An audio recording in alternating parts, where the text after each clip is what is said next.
नमस्कार दोस्तों, आज की इस वीडियो में हम क्लास 12th की हिंदी अंतरा की कविता कार्नेलिया के गीत को समझेंगे। तो चलिए बिना देरी के अपनी वीडियो को शुरू करते हैं। तो कविता की कुछ लाइन इस प्रकार है कि अरुण यह मधुमय देश हमारा, जहाँ पहुँच अनजान क्षितिज को मिलता एक सहारा।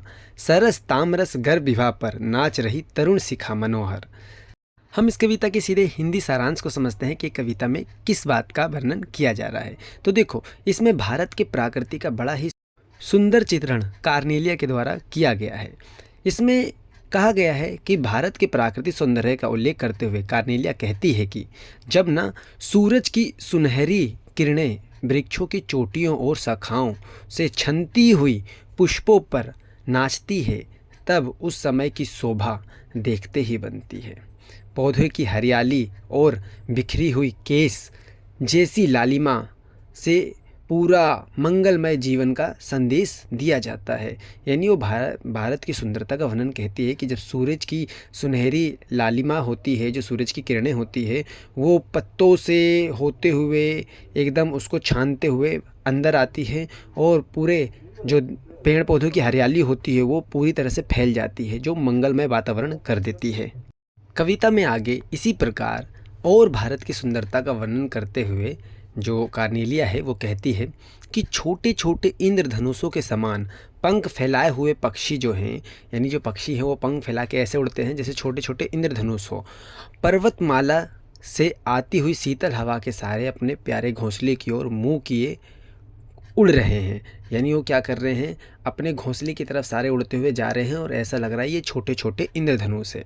इसके आगे कार्नेलिया कहती है, कार्नेलिया कल्पना करती है कि पक्षी सूर्य को अपना घोंसला समझकर उसी ओर उड़ते चले आ रहे हैं। भारत सभी को शरण प्रदान करता है। यानी कवि जो कार्नेलिया है वो कहती है कि अगर आपको जानना है कि भारत किस दिशा की ओर है, तो जिस दिशा की ओर पक्षी मुँह करके उड़ते हैं आप समझ जाना उसी ओर भारत है।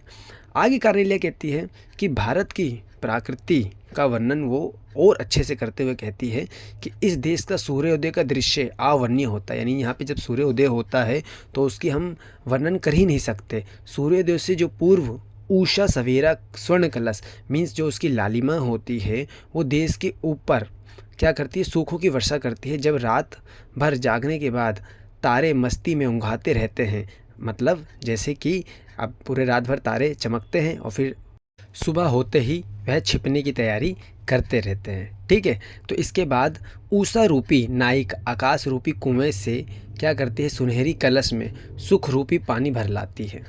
कविता के इस लाइन में ना रूपक अलंकार का बड़ा ही सुंदर प्रयोग हुआ है। कवि कहना ये चाहता है कि जब रात बीत जाने के बाद सुबह होता है तो सुबह सुबह धरती पर छाने वाली किरणें बहुत ही सुखद अनुभूति यानी सुखद आनंद प्राप्त करती है, यानी लोगों को बड़ा ही आनंद देती है। ये थी हमारी लास्ट की लाइन। तो दोस्तों ये तो थी हमारी कविता। अब हम समझते हैं इस कविता में कौन कौन सा विशेष प्रयोग हुआ है जो आप इस कविता की साप्रसंग व्याख्या आएगी तो आप करते समय लिख सकते हैं।